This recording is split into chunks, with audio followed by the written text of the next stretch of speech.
Oh, you're still up. Trying to get everything in.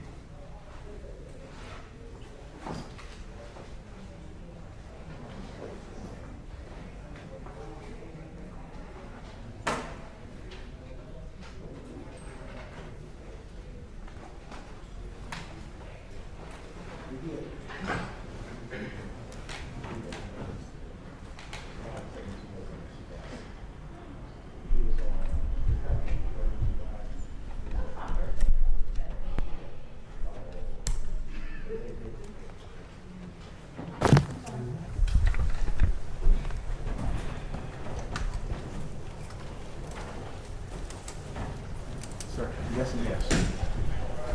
Yes and yes. Go ahead and set up now.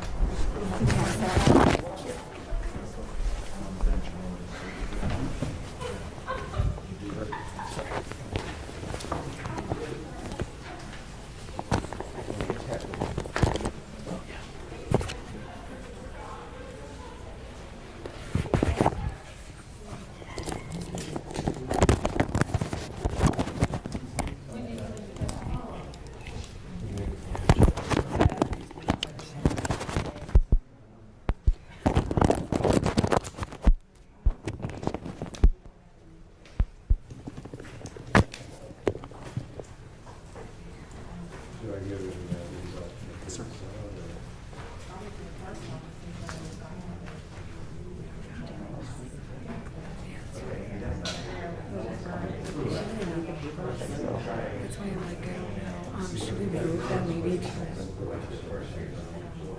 Yeah. Maybe this would move just like... Are we gonna, is it alright if we move these papers just to put the, I don't want to screw with your... That's fine. This is fine? Right? That's fine. We're good.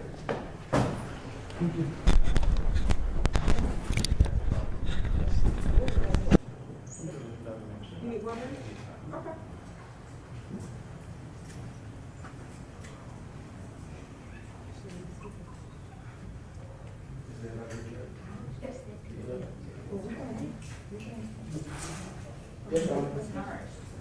All stand.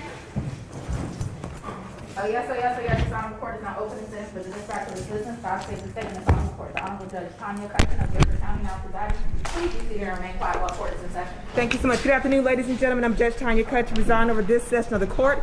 Ask to remain quiet while court is in session. Also ask that you properly wear your mask, means above your nose, below your chin. Please do not remove your mask for any reason, even to speak. I thank you in advance for your cooperation.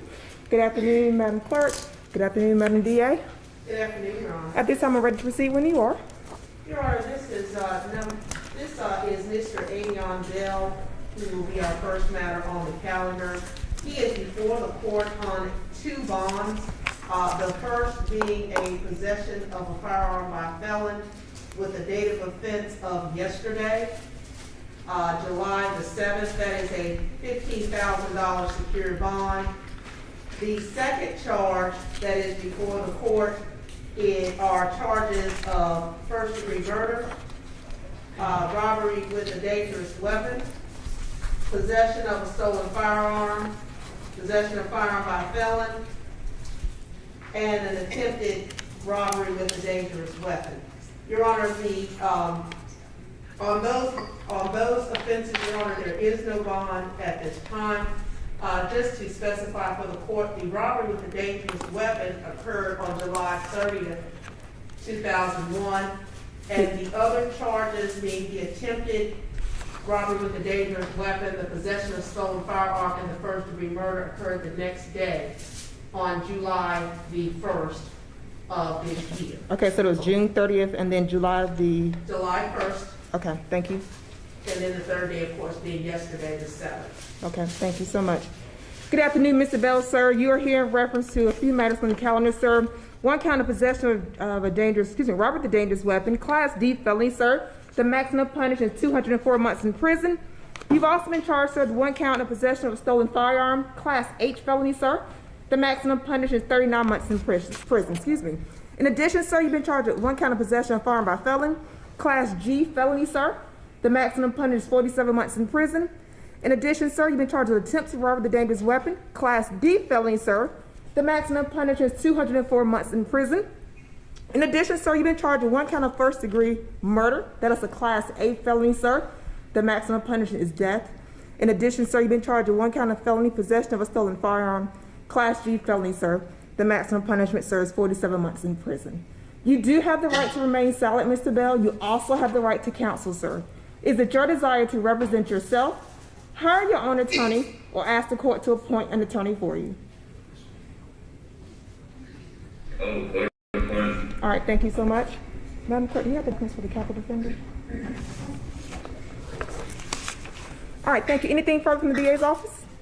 Your Honor, we would ask that the bond remain the same, that he be held without bond. I can give a brief factual basis if the court requires that. Please. Your Honor, the victim in this case of the homicide was Miss Patricia Grant, who was an employee at the Speedway gas station on Battleground Avenue.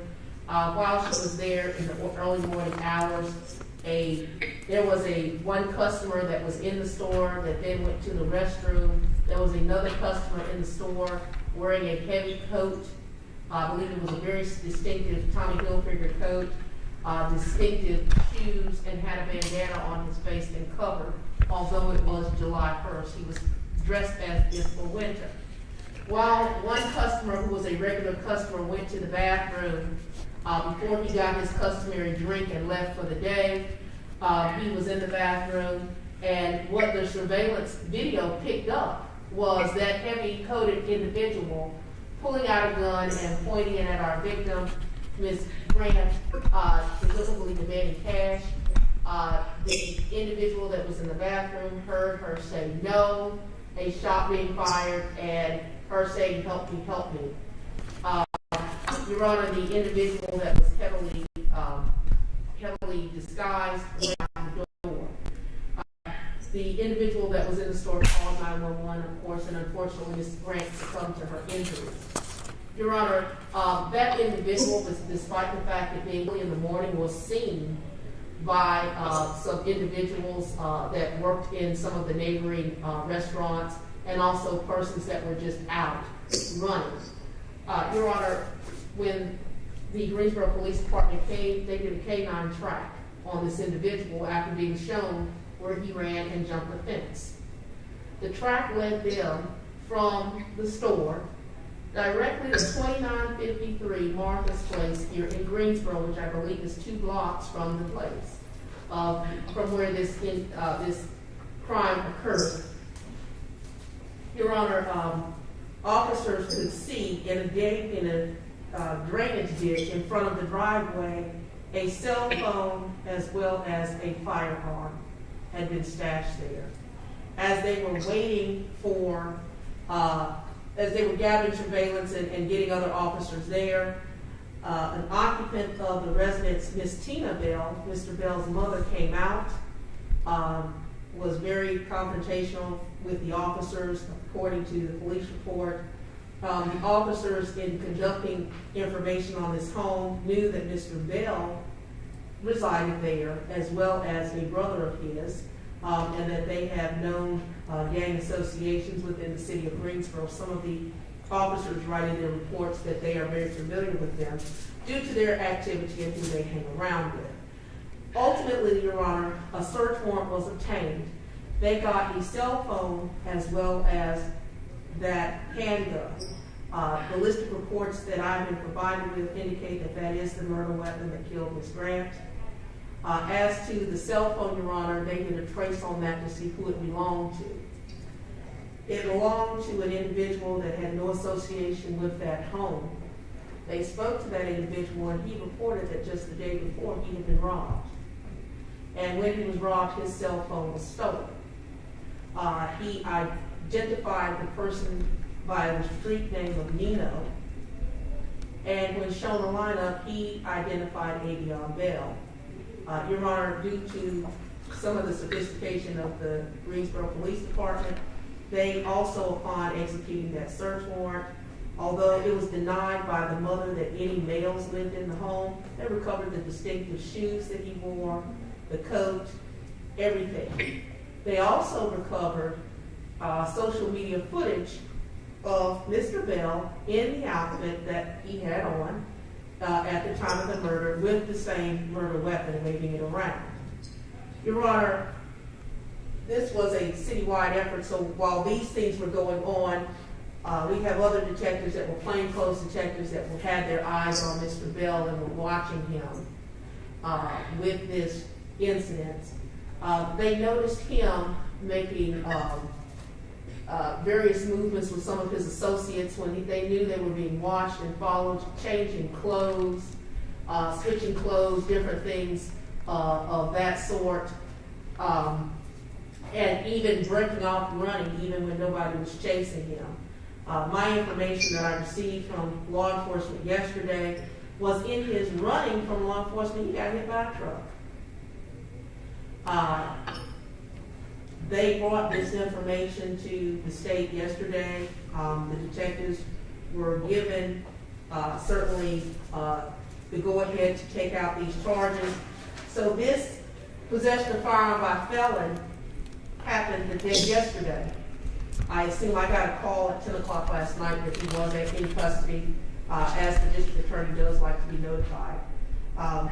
And so apparently on that day, when they arrested him yesterday, he had a gun on him even then.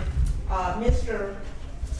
Bell, just having been placed on probation out of our Superior Court on April the 23rd of 2021 for that, as well as assaulting, it looks like a school official. This is a case that the state will review because it is certainly a potential of a capital case being sought. That's certainly too premature to discuss. However, due to the fact that he is on probation, due to the fact that we've got 2 robberies, and that he was found with a firearm, I'd ask that he be held without any bond whatsoever. I'm sure that whomever the capital defender chooses to appoint will probably be able to handle all of these matters as they come available. His next court date, ma'am? Your Honor, his next court date for 2C purposes is August 12th of 2021, but he will not be brought into court on that date.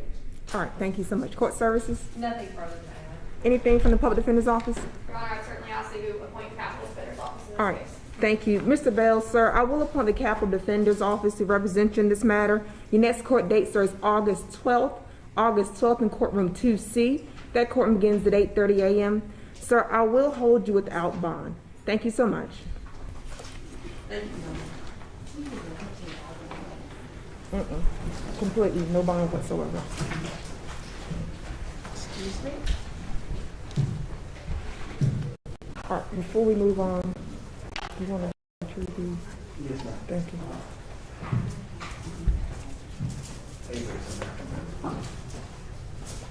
I'm gonna come see you later. Okay, all right, thank you.